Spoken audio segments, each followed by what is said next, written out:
bienvenue et bonjour à toutes et à tous à ce petit déj pro qui sera dédié au mentorat ce matin. Donc, vous êtes au Rubixco, le tiers-lieu de la communauté de communes dans l'Est-Valais. Et on fait ce petit déj pro en partenariat avec l'ERET, dont je vais laisser le soin à Maxime de présenter l'association et l'intervenant de ce matin. Ok, merci Soufiane. Bonjour à toutes et à tous. Donc je suis Maxime Lehoux, je préside un groupement d'entreprises qui s'appelle ERET, Entreprendre et réussir dans l'Est Touraine. Aujourd'hui, notre groupement d'entreprises se compose d'une 60aine d'entreprises sur le territoire de Touraine-Est-Vallée.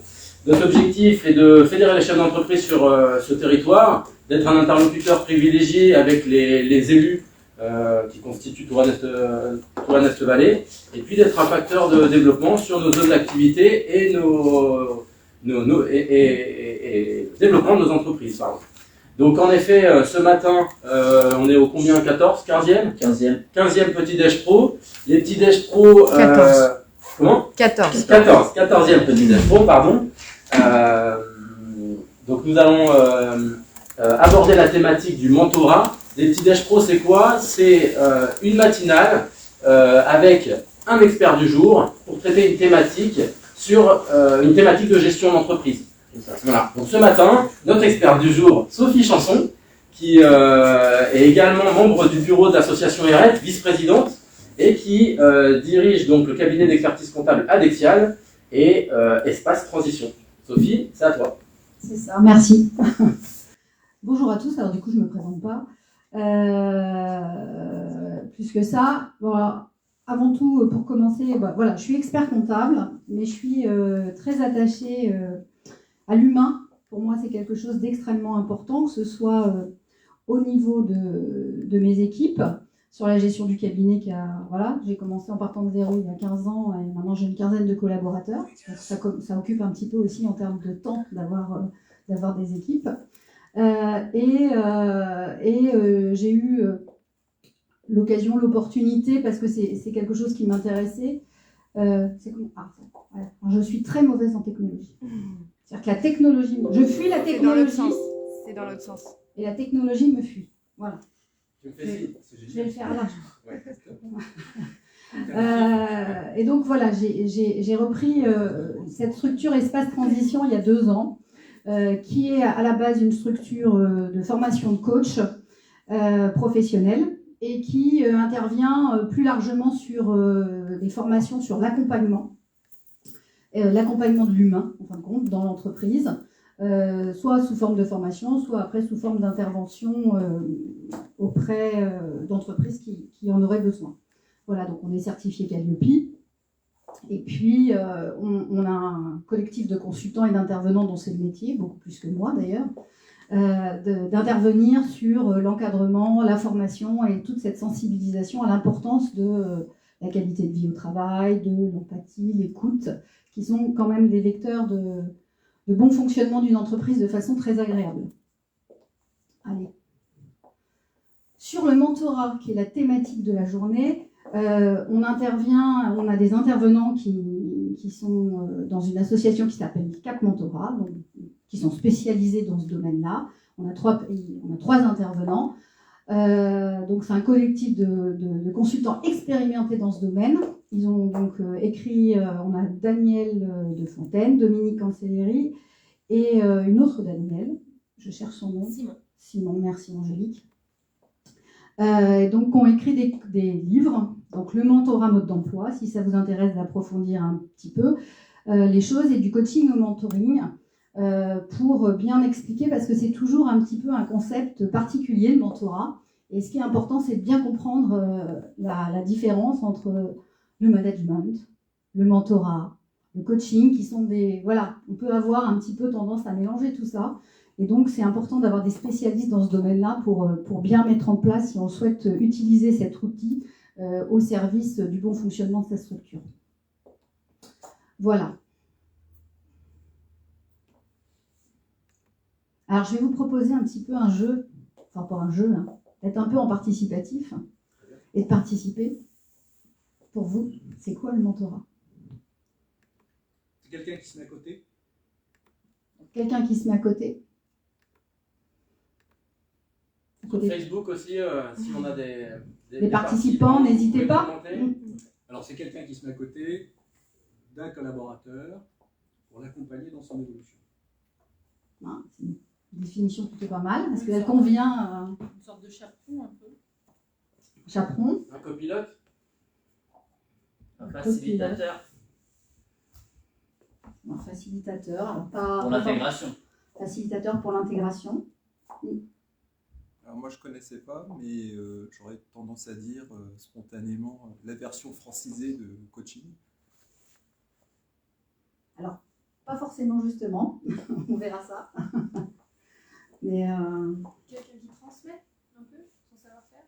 une transmission de savoir-faire ou de savoir-être, Et de savoir-être. voilà, de valeurs peut-être, qui sont des définitions souvent dans l'entreprise. C'est pas, voilà, c'est incarner, enfin voilà, incarner et définir les valeurs, ce qui n'est pas toujours facile, mais le mentorat, en effet, c'est dans tous ces, on est sur quelque chose qui est comme ça. Enfin, c'est pas le manager qui mentore, voilà, c'est quelqu'un qui est à côté en accompagnement pour transmettre des savoir-faire et des savoir-être. On est plutôt sur quelque chose dans ce domaine-là. Est-ce que d'autres personnes avaient des avis ou vous connaissez ou ne connaissez pas du tout?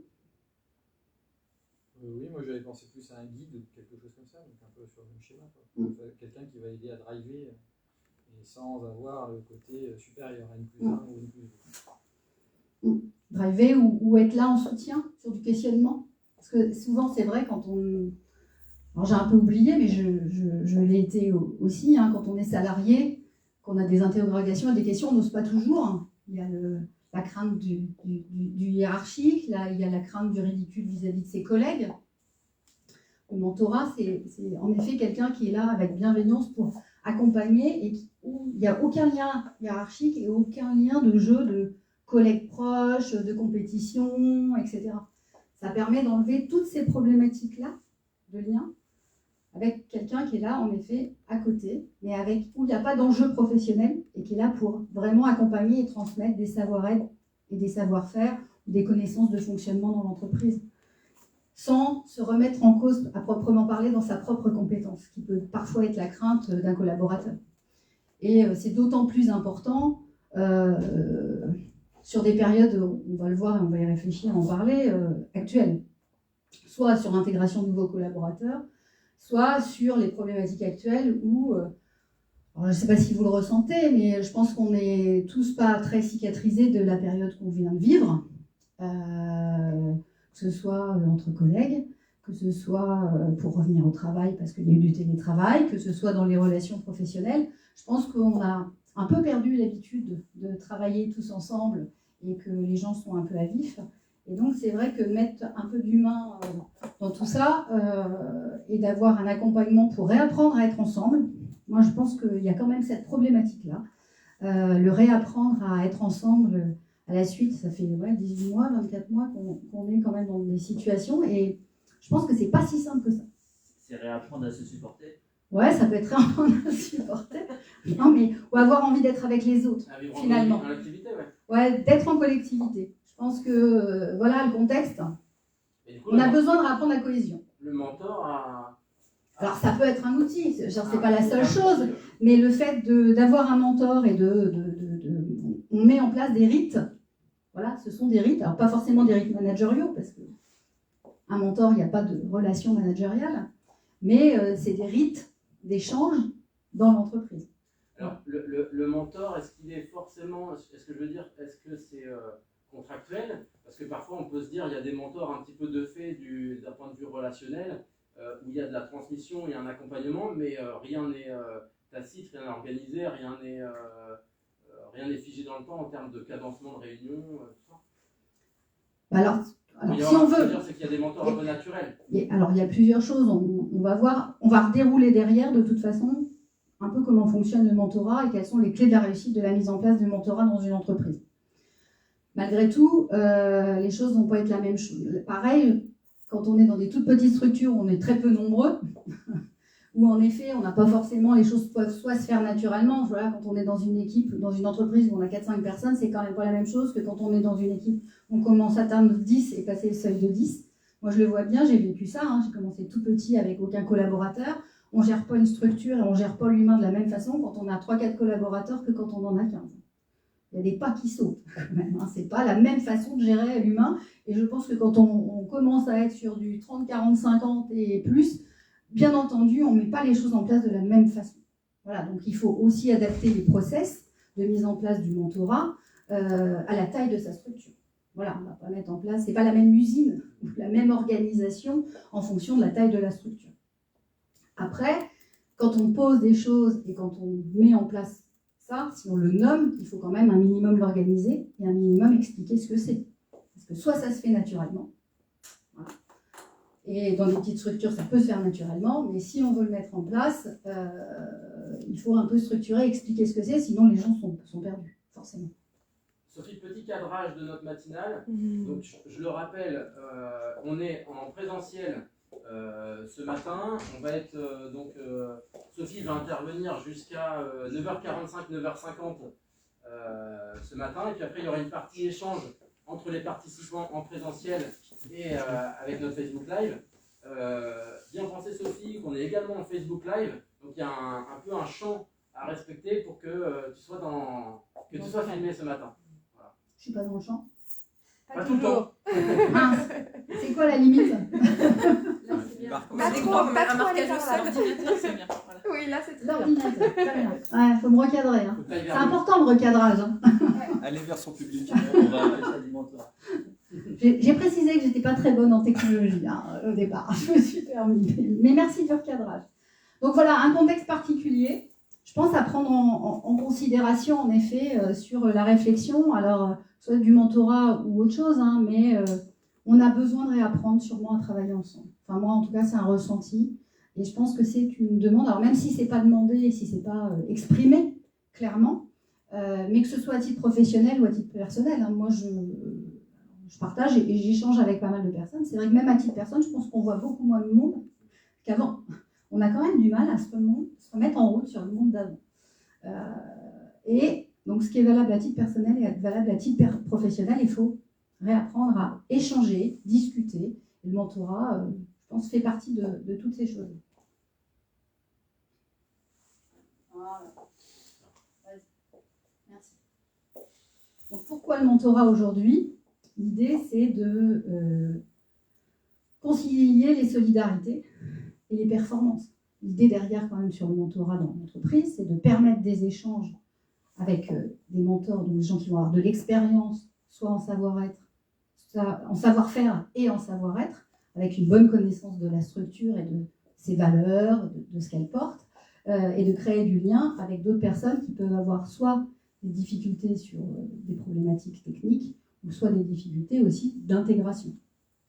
Voilà. Ce qui est intéressant, c'est que ça peut être à deux titres, quoi. On est sur soit de l'accueil de nouveaux collaborateurs, soit de l'accueil de collaborateurs qui montent dans des postes avec des nouveaux postes, qui ont besoin d'un accompagnement pour prendre en compte leurs nouvelles fonctions, on va dire. Et puis aussi ou des personnes qui ont des difficultés techniques. Moi, je sais que j'ai été amenée à l'utiliser il n'y a pas très longtemps sur un apprenti qui était dans ma structure et où je voyais que la montée en compétences ne se faisait pas. Et donc, on était à 6 mois de la fin du contrat d'apprentissage. Je l'ai reçu et je lui ai dit, écoutez, voilà, on n'est pas dans une situation où voilà, ça se met en place difficilement. Et l'acquisition des compétences était un peu difficile. Alors, quelqu'un qui avait énormément de volonté et d'envie, mais on n'y arrivait pas avec les équipes de terrain. Alors, est-ce que c'est le contexte du Covid qui rendait les choses beaucoup plus difficiles?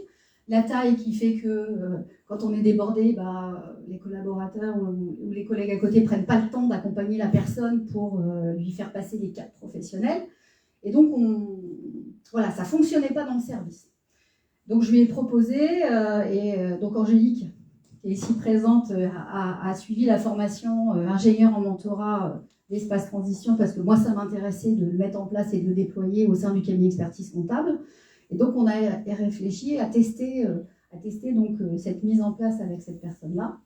Et donc, il vient de rentrer en CDI. Voilà. Parce que au mois de janvier, je me suis dit, si ça ne matche pas, si on n'arrive pas à avancer, je ne pourrais pas le prendre comme collaborateur et le conserver. Et donc, on a échangé sur les problématiques. voilà, qui pouvait être de la restitution, pas oser demander, etc., avec une intervention, un accompagnement de quelqu'un qui n'était pas dans le service. Et moi, très sincèrement, voilà, c'est une réussite en tout cas. Voilà, ça a permis, parce qu'il n'y avait pas de lien hiérarchique, pas de jugement, et vraiment un accompagnement sur un savoir-être, un repositionnement, transmettre des valeurs, et puis ça a permis plein de choses, de la confiance en soi, une méthodologie de travail qui avait du mal à se mettre en place sur de la restitution, et donc du coup, quand il oubliait de le faire, enfin non, j'ai pas vu passer le truc, mais il n'y a pas de contexte hiérarchique dans ce cas-là, donc c'est pas une remise en cause. Il n'y a pas le stress de dire le supérieur il m'a encore dit que je n'avais pas fait correctement, quoi. Non, c'est bon, dis donc, t'as oublié ça. C'est pas la même façon de le faire, et du coup ça se passe beaucoup plus naturellement. Est-ce que vous voulez témoigner, Angélique, sur Oui, sur ça? Je déplace peut-être. Oui. Ouais, c'est mieux. Bonjour. Donc oui, effectivement, alors, même si effectivement il n'y avait pas de hiérarchie du tout, c'est bon.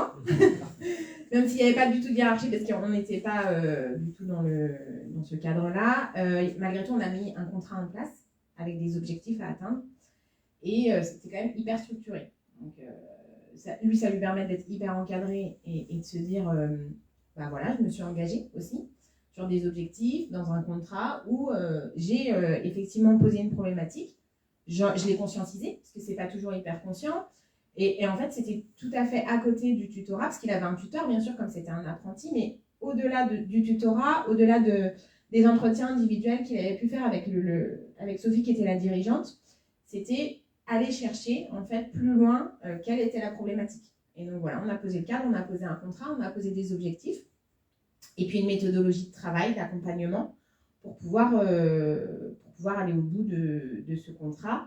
Alors, donc ça, c'est un contrat qui est co-construit, en fait. Ouais, c'est ça, c'est un co-contrat, en fait. Et c'est même une tripartite, parce que voilà, c'est entre le mentor et le mentoré, et puis ça fait partie du cadre de l'entreprise, dans la mise en place. Donc oui. Alors, la petite particularité, c'est que, effectivement, j'ai été formée à l'ingénierie en mentorat. Donc, normalement, j'aurais été le pilote qui met en place le mentorat dans l'entreprise et qui accompagne les dirigeants, les mentors, les mentorés, les formés, etc. Là, on est dans un cadre de très petite structure quand même, parce qu'on n'est pas beaucoup. Donc, j'ai pris cette place de mentor, mais parce que voilà, multicasquette. Mais en l'occurrence, le pilote qui est formé, on va en parler après, lui, il est là pour mettre en place le programme dans l'entreprise. Voilà. C'est une stratégie transverse au sein de l'entreprise. C'est exactement ça, ouais. Et il n'intervient pas, encore une fois, à la place du tuteur. Par contre, il peut, avec le tuteur, évoquer les problématiques et faire une relation un peu tripartite. que disait Sofiane. Ouais, c'est ça, c'est un accompagnement sur d'autres problématiques. Moi, je ne suis pas du tout intervenue sur ses objectifs individuels dans le cadre de son contrat d'apprentissage. Voilà, donc toi, a priori, Angélique, ça a bien fonctionné. Est-ce que tout le monde peut être un mentor? Est-ce que c'est donné à tout le monde ce rôle-là? Alors, comment on le demande à un salarié? Je vais laisser la parole après, parce que c'est dans la continuité, voilà. Et puis, comme le disait Sophie, souvent les mentors ont une vraie culture d'entreprise. Voilà, depuis un moment, ils comprennent non pas seulement les valeurs de l'entreprise, mais la façon dont fonctionnent tous les services, les gens entre eux, les interactions, etc. Et il y a toutes ces subtilités-là à prendre en compte pour pouvoir bien mettre en place le programme. Merci, Angélique. Mais les questions sont intéressantes et pertinentes, et on le voit d'ailleurs sur ce qu'on a mis sur la recherche de nouvelles formes d'organisation du travail plus collaborative.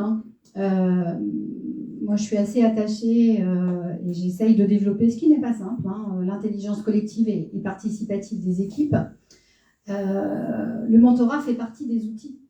Voilà, c'est un outil comme un autre. Et mettre en place de la collaboration et de la participation des équipes, c'est pas forcément simple.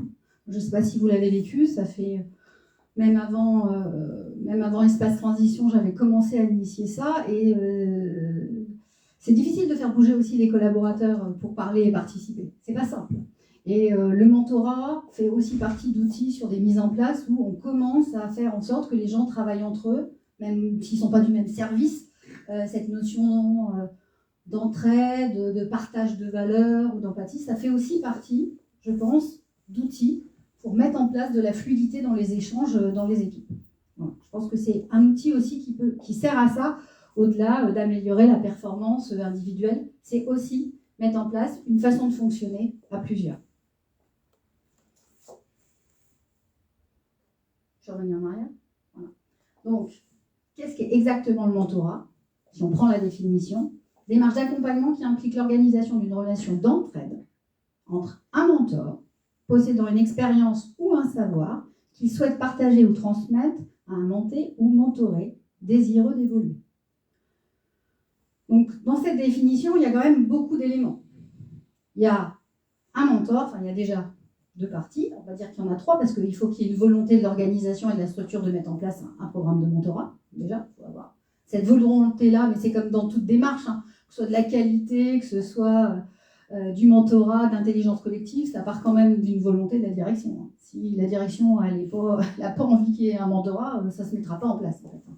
Mais, ou du DRH dans des grosses structures, mais il faut qu'il y ait une vraie volonté de la structure d'aller sur ce type de dispositif. Et a priori, c'est pas non plus parce qu'il y a une volonté de la direction que ça peut se faire. C'est pas suffisant. Il faut que tout le monde soit motivé pour le projet. Il faut que tout le monde soit motivé. Il faut trouver, et donc après, on a un mentor et un mentoré. On a un mentor qui possède une expérience et un savoir-être ou faire, qu'il a envie de partager et de transmettre. Il faut qu'il ait aussi cette envie-là, parce qu'on a des personnes qui n'ont pas cette envie-là. Et puis, il faut un mentoré qui est aussi désireux d'être dans une démarche d'évolution et de partage. Voilà. Donc, cette définition, elle est toute petite, mais il y a tous les ingrédients qui sont nécessaires à la mise en place du mentor.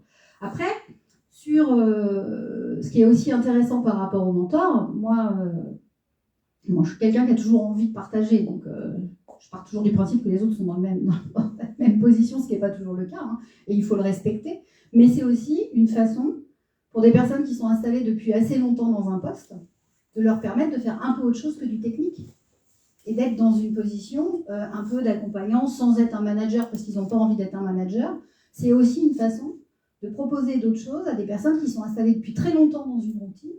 Alors, c'est pas toujours facile de les en faire sortir, hein. Il faut qu'ils aient envie, mais c'est aussi une façon d'impliquer des gens dans le fonctionnement de la structure, de personnes qui sont là depuis très longtemps, qui ont des compétences, mais qui ne sont pas forcément des managers, qui ne sont pas forcément des gens qui vont emmener des équipes, parce que ce n'est pas leur truc, mais qui, dans une relation one-to-one, peuvent s'inscrire et les emmener. Et donc, pour le coup, pour valoriser... Et ça valorise aussi toutes leurs compétences et leur savoir. Par contre, voilà, ça nécessite quand même de les accompagner. On ne devient pas mentor comme ça. Voilà. Il faut une volonté, une formation pour savoir quelle est la position d'un mentor, qu'est-ce qu'il fait, comment il se cale, et de la même façon pour un mentor. Voilà. Et donc c'est intéressant aussi dans l'arrivée de nouvelles personnes. C'est ce qu'on dit, soit des personnes, ce qu'on disait avec des personnes avec des difficultés ou qui sont dans des nouveaux postes, etc., ou des nouvelles recrues qui arrivent. Voilà, ça nécessite un accompagnement et malheureusement, des fois, on est tellement dans la précipitation et l'urgence de tout ce qu'on fait, surtout dans des petites structures, enfin voilà, on n'a pas le temps. Voilà, d'avoir quelqu'un qui va prendre ce temps-là pour accompagner, intégrer, faire part de son expérience, comment lui il a progressé, ce qu'il connaît de l'entreprise, ce qu'il connaît des clients, ce qu'il connaît de tout ça, et pouvoir partager ça avec quelqu'un qui est là depuis un certain temps et qui connaît tout ça, c'est gagner du temps et c'est libérer le supérieur hiérarchique, le dirigeant, d'avoir cette fonction-là et permettre une intégration plus facile. C'est aussi ça. Nous, on a fait évoluer notre intégration. Moi, je me décale d'avoir ce système-là quand il y a une intégration. Moi, je fais un pas de recul, c'est pas moi qui vais faire tout ça. C'est d'autres personnes qui s'occupent de cet accompagnement-là et cette intégration. Alors, ça ne veut pas dire que je ne fais plus rien et que je ne m'occupe pas du tout des gens qui arrivent. Je vais forcément prendre de leurs nouvelles, bien entendu. Mais ce n'est plus la même implication et ça permet aussi à tout le monde de prendre un pas de recul et à certaines personnes de se mettre en avant sur ces points-là et d'avoir un meilleur accueil. Ouais, donc c'est un vrai sujet RH. En fait, aujourd'hui, on a une grande problématique sur... là, a priori, on travaille sur l'intégration, on travaille sur la fidélisation. Il y a quand même des vrais enjeux. C'est en effet un outil de RH qui a plusieurs, pour moi, enfin en tout cas, ça a plusieurs, ça a du sens à plein de niveaux.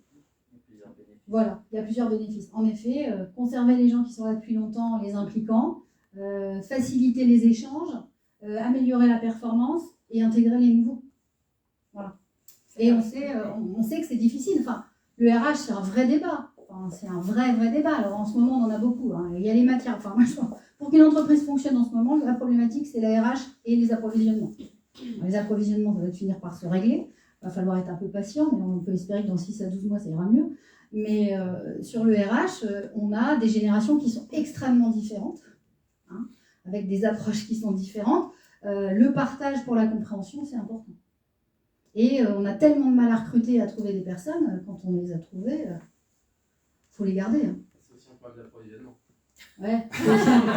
Mais on a un spécialiste. On a un spécialiste de l'approvisionnement en RH, mais c'est un problème d'approvisionnement aussi. Voilà.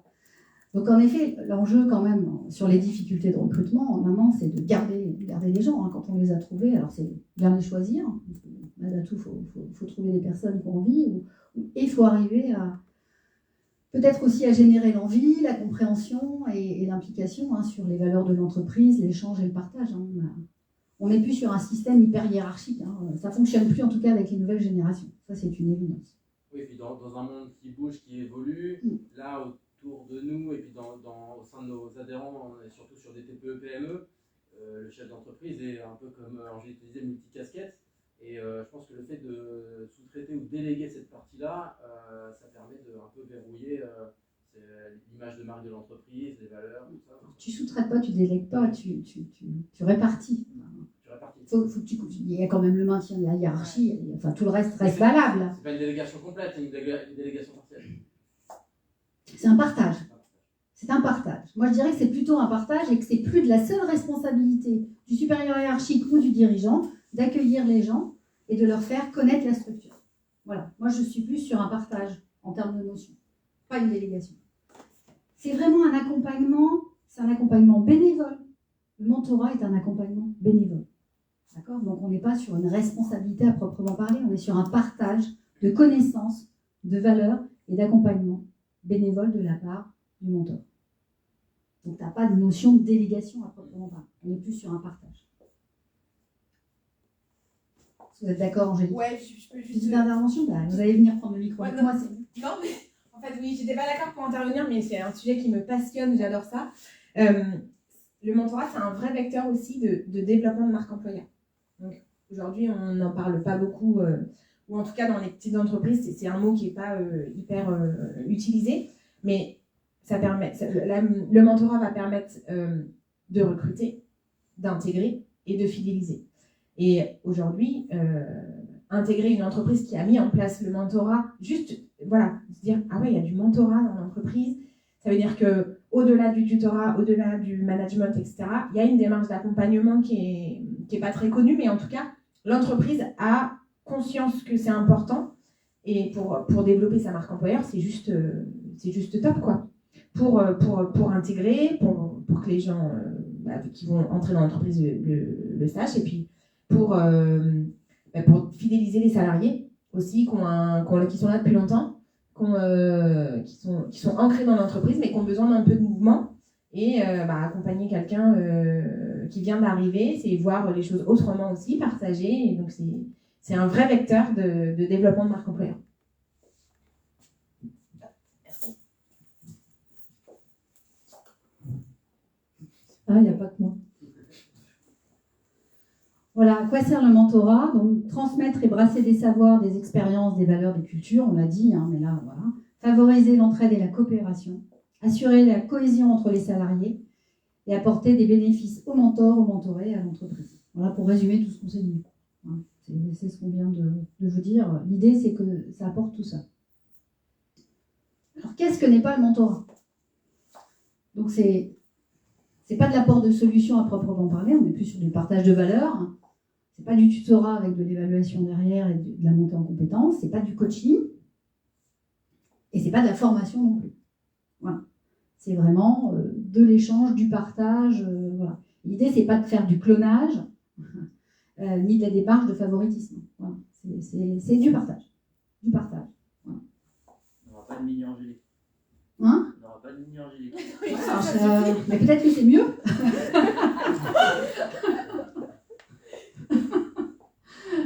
Et comme c'est mieux que c'est pas d'autres Sophie.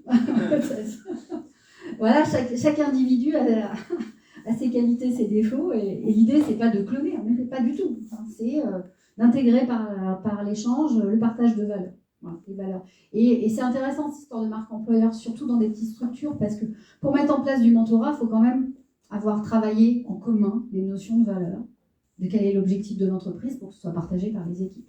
Et sans aller sur ce qu'on appelle marque employeur et qu'on va avoir mis en place dans des très grosses structures, on est quand même sur, pour avoir fait ça, il faut quand même avoir initié un partage de valeurs et avoir échangé avec l'ensemble des équipes et des mentors sur quelles sont les valeurs de l'entreprise, quel est notre métier, que ce soit vraiment partagé, parce que vous ne pouvez pas demander à quelqu'un de mentorer s'il n'a pas appréhendé tout ça. Et malgré tout, il faut avoir fait toute cette démarche de travail, de réflexion et de quelles sont les valeurs de l'entreprise pour qu'elles puissent être portées par des mentors. Donc, la mise en place de cette démarche-là, si on n'a pas fait la marque employeur, s'oblige finalement à le faire quelque part.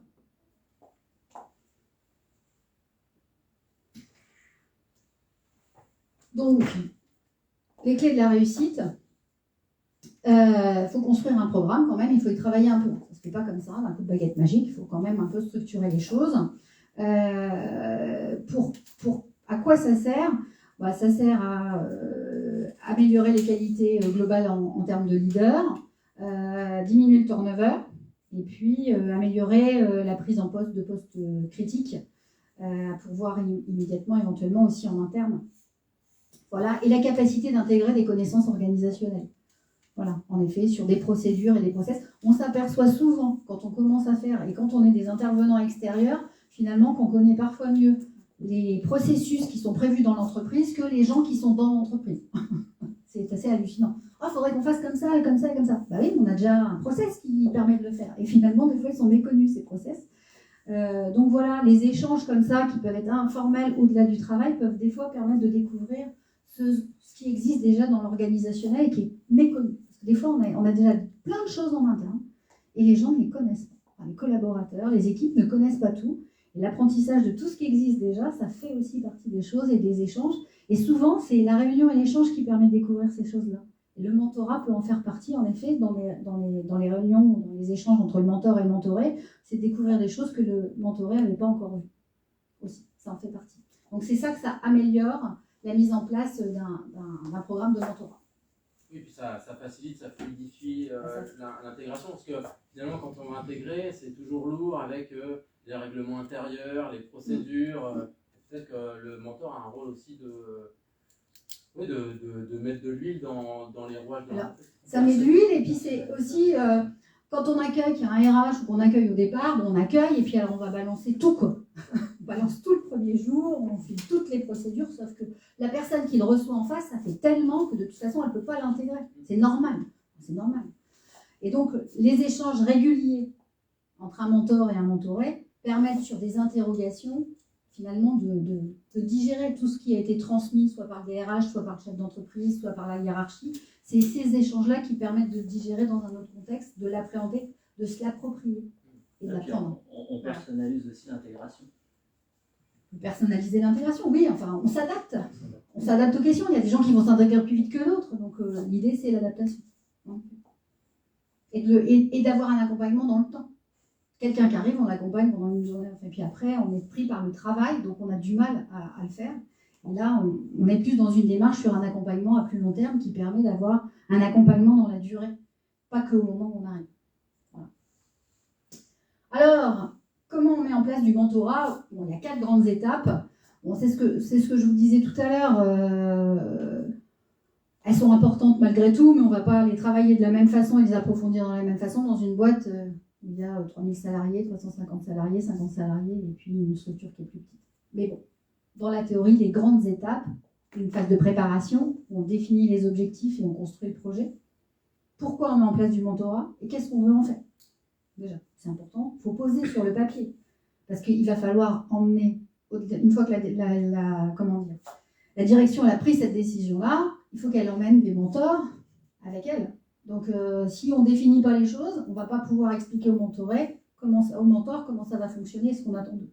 Donc voilà, c'est vraiment se poser ensemble. Si on met en place le mentorat dans la structure, qu'est-ce qu'on va en faire, qu'est-ce qu'on veut faire, ça sert à quoi et c'est quoi les objectifs dans notre structure de mettre en place du mentorat et d'échanger, de partager sur ce sujet.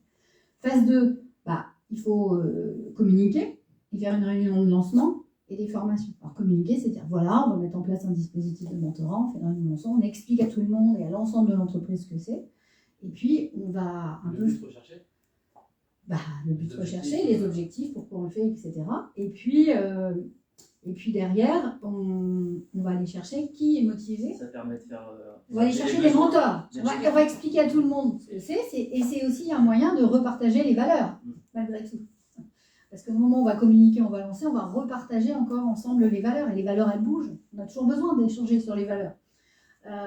Et de faire réadhérer tout le monde aux valeurs. Donc, cette phase de lancement et faire des suivis, c'est reparler de toutes ces valeurs et échanger avec l'ensemble de la structure sur les valeurs. Donc, réunion de lancement, on va faire un peu appel à candidature. Qui veut être mentor? Voilà, et donner envie à des personnes d'être mentor. Et puis derrière, une fois qu'on a fait ça, on va expliquer, on ne va pas vous lâcher tout seul. On va vous accompagner, on va vous apprendre ce que c'est, on va vous former à devenir des mentors. Après, il y a une phase de suivi. Donc on est en appui et en supervision. C'est là où avoir un ingénieur en mentorat, s'il y a plusieurs mentors, c'est quelqu'un qui va permettre de suivre et accompagner, échanger avec le mentor sur la façon dont ça fonctionne. Est-ce qu'ils sont bien? Est-ce qu'ils ont besoin de recadrage? Est-ce que ça fonctionne correctement, etc. Et puis d'appui et de supervision, et puis d'évaluation et de célébration quand ça se passe bien. C'est de faire un point chaque année sur le mentorat, quels sont les éléments positifs, négatifs, pour améliorer les process. Enfin, c'est comme dans n'importe quel process. Hein. On flèche, mais c'est valable dans tous les processus qu'on met en place. On met en place, on forme, on suit, on évalue et on améliore tout le temps la boucle. Voilà, c'est le cercle vertueux. Est-ce que vous avez des questions sur ces étapes? Est-ce que ça vous paraît clair?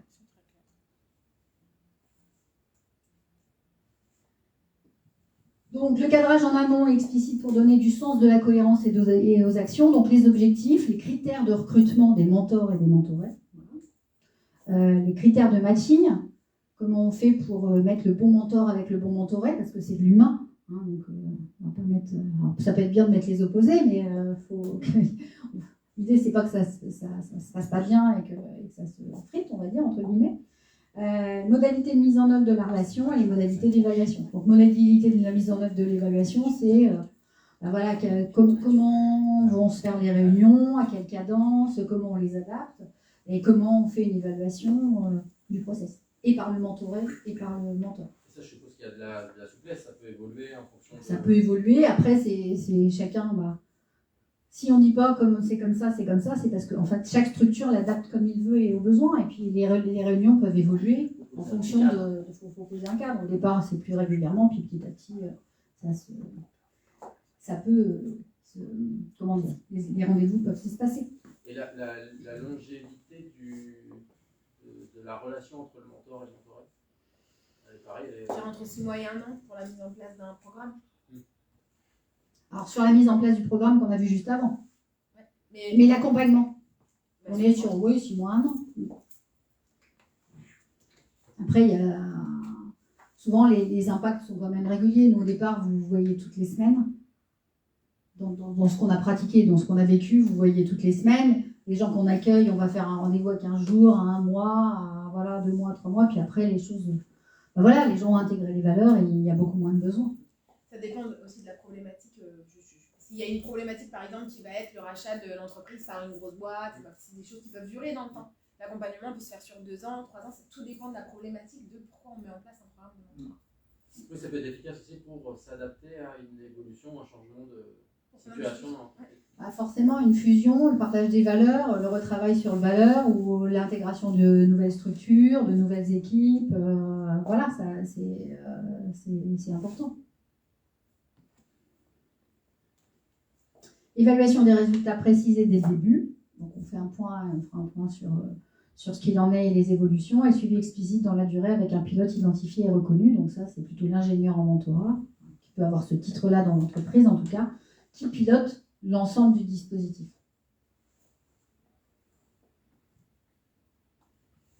Donc les rôles. Donc l'ingénieur en mentorat, il peut être en interne ou en externe. C'est lui qui va concevoir et accompagner la conception du programme de mentorat, donc, avec toutes les étapes en fait. Il va suivre les étapes et mettre en place ce dispositif. Donc, aider à la définition des objectifs, identifier, prioriser, planifier les étapes, bâtir une stratégie de communication vis-à-vis des équipes, estimer les ressources, former les binômes, piloter et évaluer le programme. Voilà.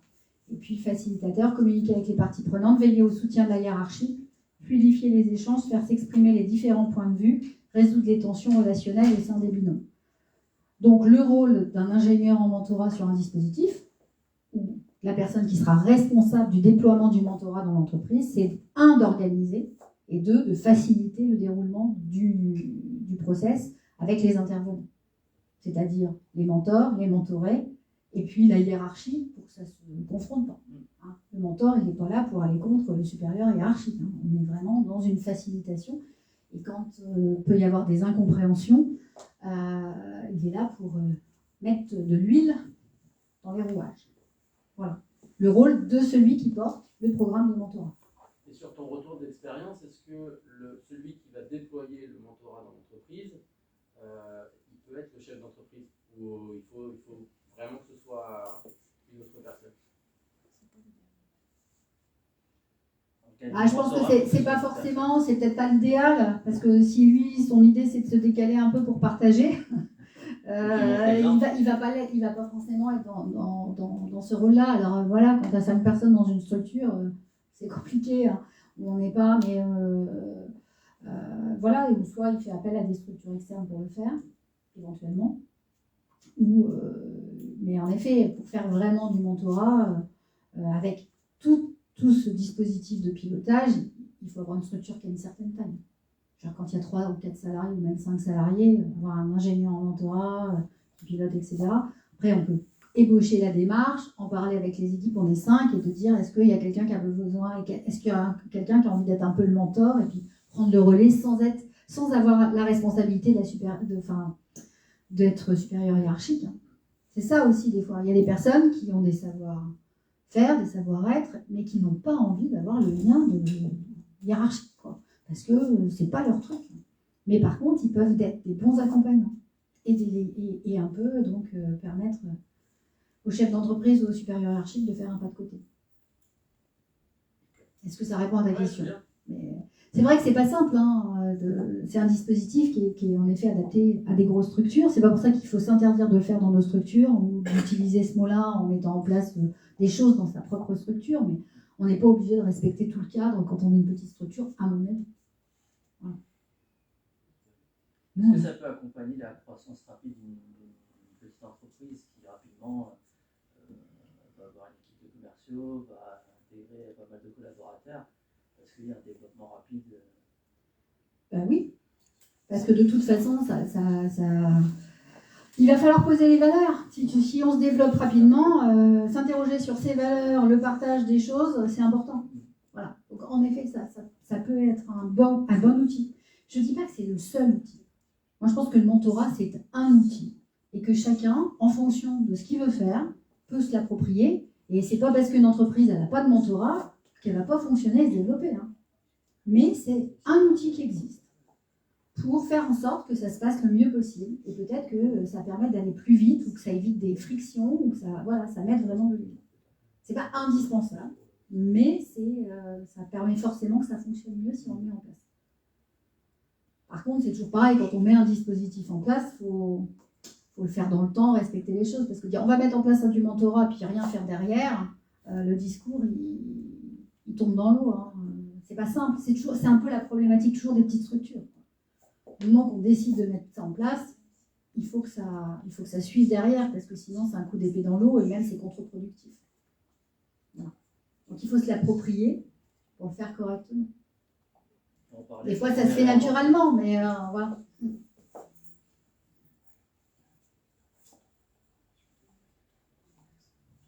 Donc juste là pour vous parler un peu... Donc moi sur le mentorat je vais avoir fini. Après voilà, nous on a une formation qui forme à être mentor, par ingénieur en mentorat, pas être mentor, hein, à être ingénieur en mentorat ou à réfléchir à comment on fait pour déployer un processus de mentorat dans l'entreprise. Donc voilà, c'est 4 objectifs sur 4 jours avec donc 3 animatrices qui sont de COP Mentorat que je vous ai parlé tout à l'heure. Comprendre ce que c'est que le mentorat, ses objectifs et ses applications. définir un projet de mise en place de mentorat au sein d'une organisation, structurer un programme de mentorat et former les acteurs, faciliter et évaluer le programme. Donc voilà, cette formation, elle permet, si on le souhaite, de former la personne.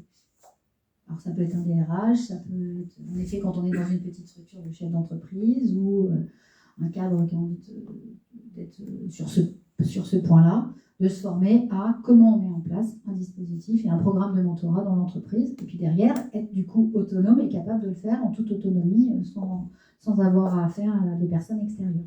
Voilà. Voilà, ça correspond aux 4 étapes qu'on avait vues tout à l'heure. Voilà, 4 journées. Voilà. Diagnostic de la mise en place, de la mise en œuvre du projet de mentorat, du pilotage, de l'évaluation des résolutions. Voilà.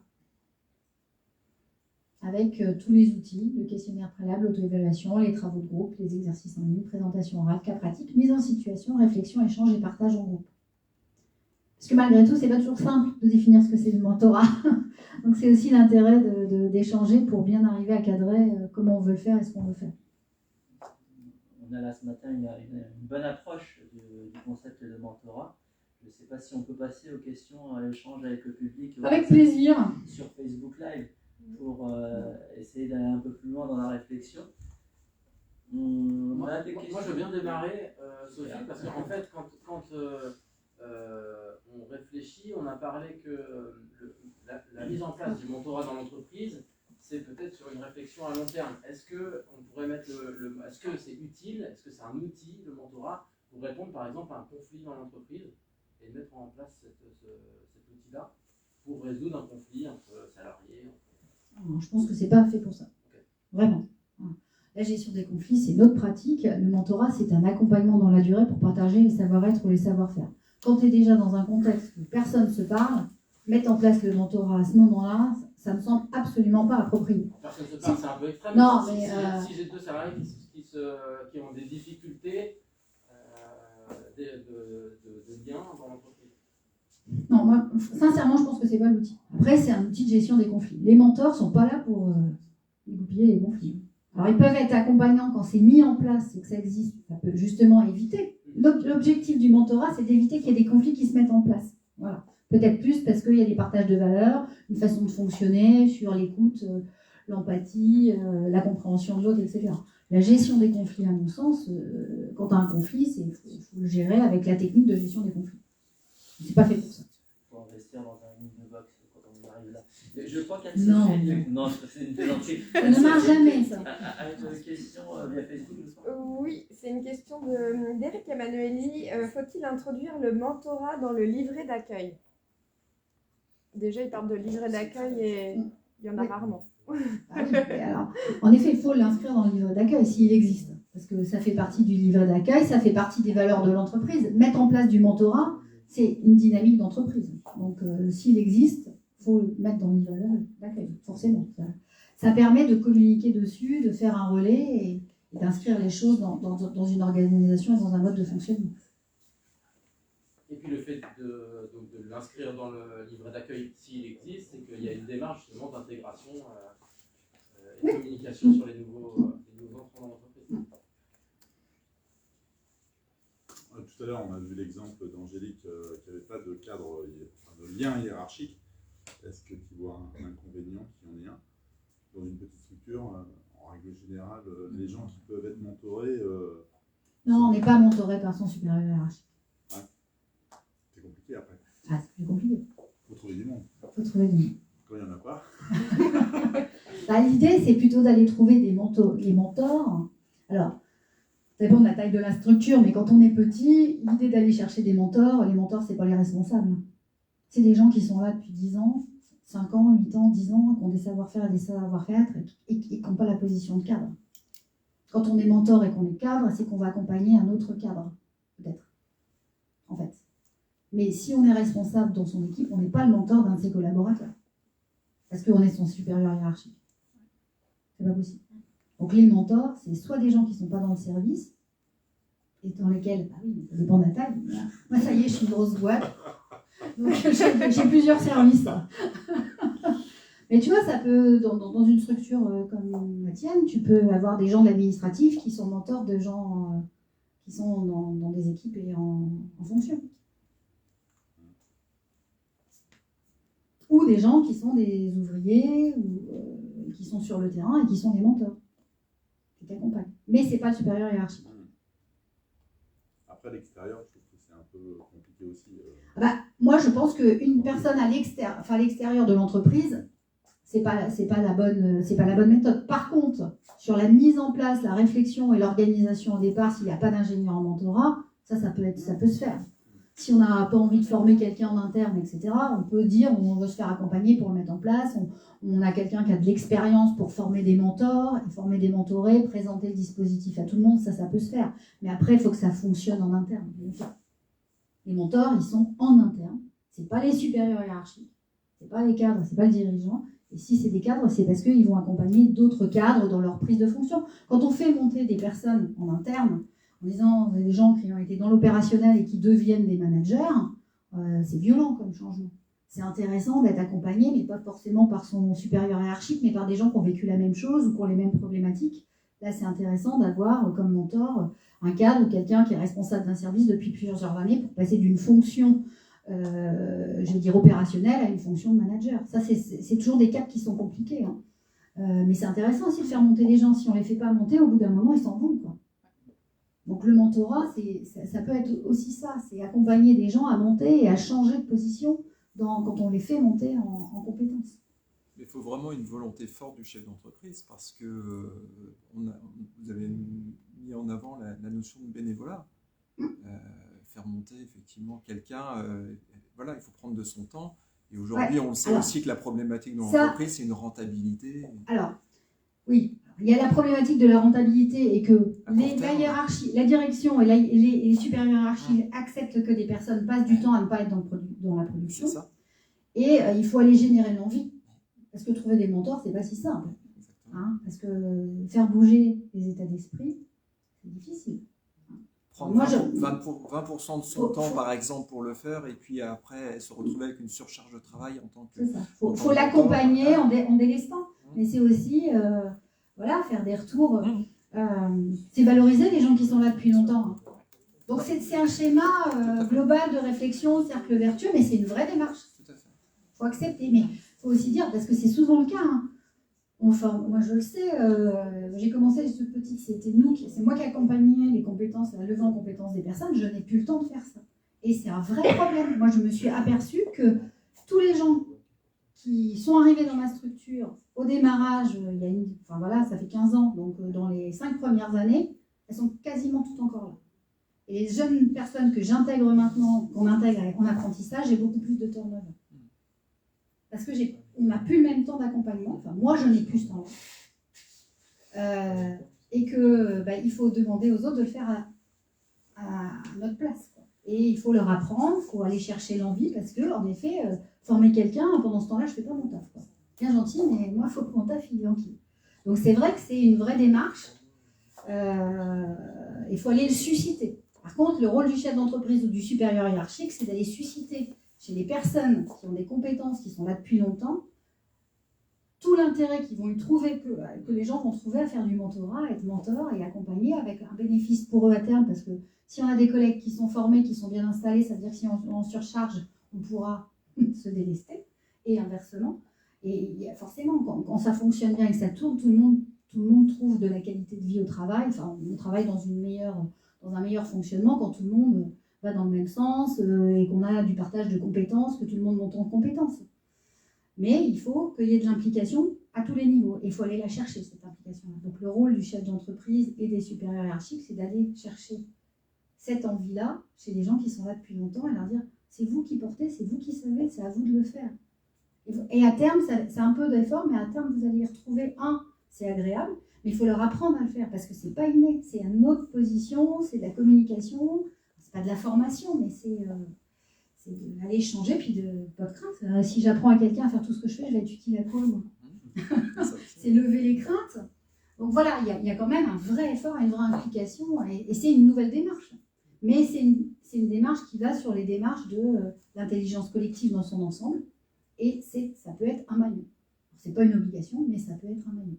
Bah, c'est cette temporalité qui est importante dans la vie de l'entreprise, avec cette recherche de rentabilité à court terme, et effectivement cette relation gagnant-gagnant à terme. Et maintenant, Ce qui est compliqué, je pense, pour les entreprises, c'est d'aller, de ne pas pouvoir avoir la valeur ajoutée de la mise en place de ce... Il faut lever les freins, en fait, de se dire, oui, effectivement, les gens vont passer du temps sur la base du volontariat, et il faut lever les freins pour pouvoir avoir accès à cette valeur ajoutée plus tard dans l'entreprise. Elle n'est pas palpable, mais elle est vraiment là. C'est le principe de l'investissement, en fait. C'est ça. C'est l'investissement humain. Exactement. L'investissement, il n'est pas rentable tout de suite, il est rentable sur la durée. Donc, voilà, si on décide d'investir sur les hommes, est-ce que finalement, sur le long terme, l'entreprise va gagner et les collaborateurs aussi, ou est-ce qu'on a une vision court terme qui est de dire, voilà, je suis essentiellement centré sur la rentabilité. Et la mise en place d'un premier programme va permettre à des mentors de découvrir ce qu'est le mentorat. Et puis après, ah bah ouais, moi j'ai envie d'être mentor. Ouais, mais moi je veux être mentoré. Et du coup, de fil en aiguille, avec les programmes qui se mettent en place, c'est vrai que ça facilite aussi. Ouais, et puis alors, sans que ce soit de la résolution de conflits, parce que c'est pas fait pour ça, mais malgré tout, quand on voit un collaborateur qui a des difficultés sur un point, qui n'est pas un conflit, des difficultés d'amélioration, enfin de rentrer dans un poste, etc. Moi, c'est ce que j'ai fait. Et là, je pense qu'on va être amené à le refaire parce qu'il y a quelqu'un qui n'arrive pas à passer une étape sur l'autonomie et des choses, et ben on va remettre en place ce dispositif-là. C'est-à-dire que, voilà, 15 personnes, on n'a pas besoin de mentorat, je n'intègre pas des gens tous les jours. Hein. Mais là, voilà, on a identifié quelqu'un qui bloque et ça l'empêche d'évoluer. Et donc, je pense qu'on va reproposer un mentorat pour débloquer cette situation-là. Soit parce que le supérieur, il n'a pas le temps, pas l'envie, ou c'est compliqué, et que peut-être avec un tiers, pour débloquer 3-4 trucs, ça peut être intéressant. Alors, soit c'est du mentorat en interne, mais après, sur des petits blocages comme ça peut aussi être du coaching externe avec des coachs. Hein. Ça existe aussi. Moi, je l'ai pratiqué aussi. Hein. Le mentorat, c'est quand il y a des blocages sur des savoir-être et des savoir-faire. Savoir-être, mais quand on dit savoir-être, c'est partage des valeurs de l'entreprise et des savoir-faire qui sont des savoir-faire et des compétences en interne. Après, quand on est sur des problématiques qui vont être des problématiques de confiance en soi, qui sont des problématiques humaines, c'est pas le mentorat qui va résoudre ça. Après, quand on a des besoins comme ça, si on veut faire évoluer et accompagner ses propres collaborateurs, on fait appel à des coachs dont c'est le métier, et puis on va aller travailler ces choses-là pour permettre aux gens aussi de passer des caps et de s'améliorer. Moi, je l'ai pratiqué aussi. Alors, je teste parce que j'ai une structure à côté, je me permets de la tester et de voir ce qu'il en est, mais ça fait gagner du temps. Hein. Quelqu'un qui a des problèmes de confiance en soi et que du coup n'arrive pas à passer des étapes, vous le faites accompagner par un coach, vous gagnez, vous gagnez 2 ans dans l'évolution dans le poste. Hein. Parce que quand elle a résolu ses problèmes, après, ça enquille. Quoi. Donc en fonction de la problématique, ça peut être du mentorat. Mentorat, c'est partage de valeur de l'entreprise et savoir-faire. Sophie, je vais poser peut-être une question qui fâche. C'est dur quand même. On va essayer de pousser un petit peu plus loin. Donc on a parlé de mentorat, de bénévolat du mentor. Est-ce qu'il arrive qu'un mentor demande une gratification pour des missions effectuées, d'accompagnement d'un autre collaborateur? Est-ce que ça peut tiquer quand on souhaite qu'un salarié aille vers du mentorat, quand on est une équipe qui est assez restreinte et qu'on est pratiquement un peu obligé de désigner quelqu'un parce qu'on sent qu'il en a les capacités, qu'on lui demande et qu'il nous retourne cela? Est-ce que ça peut tiquer à un moment donné ou pas? Le concept du mentorat à la base, elle est basée sur le bénévolat. Alors si on parlait dessus, on est le volontariat. Donc si on parlait dessus, c'est pas. Après, on peut pas forcer les gens. Après, c'est la force de conviction du dirigeant. Voilà. Après, que si les choses se passent bien, le dirigeant il fait ce qu'il veut à la fin de l'année, pas forcément en lien direct, c'est son problème. D'accord. Mais il faut pas que ce soit en lien direct. Oui. Mais après, on a tous des façons différentes de faire des retours et de remercier les implications de chacun hein, et les ressentis. Voilà, on peut en faire pas. Mais la base, c'est du bénévolat. Sinon, ça colle pas. Ouais, bien sûr. Puis en plus, ça met un stress sur l'obligation de résultat. Et l'idée, c'est on est dans le partage de valeur et on n'est pas dans l'obligation de résultat. Si on met une obligation de résultat, le mentor, il dit si l'autre il n'y arrive pas, c'est mort quoi. Et donc, c'est pas ça. C'est vraiment, on accompagne, c'est du bénévolat, et il y a moins le stress de l'objectif de réussite. Parce que c'est du partage. C'est du partage. Oui, du coup, je vois que peut-être que c'est aussi une démarche qui, chronologiquement, est complémentaire et postérieure à tout le travail de définition et de co-construction, d'explicitation des valeurs et finalement de recherche de quelle organisation collective permet la finalité d'une culture de l'ouverture, de la transmission et de la montée en compétence générale. Le mentorat étant tel que la procédure est décrite, assez très cadrée, un outil, j'imagine qu'il peut y avoir aussi des solutions qui s'inspirent, qui utilisent une part des outils du mentorat et d'autres et qui sont vraiment du sur-mesure en fonction de la taille de l'équipe, des métiers, du nombre de personnes faisant le même métier et qui ont envie de partager, etc.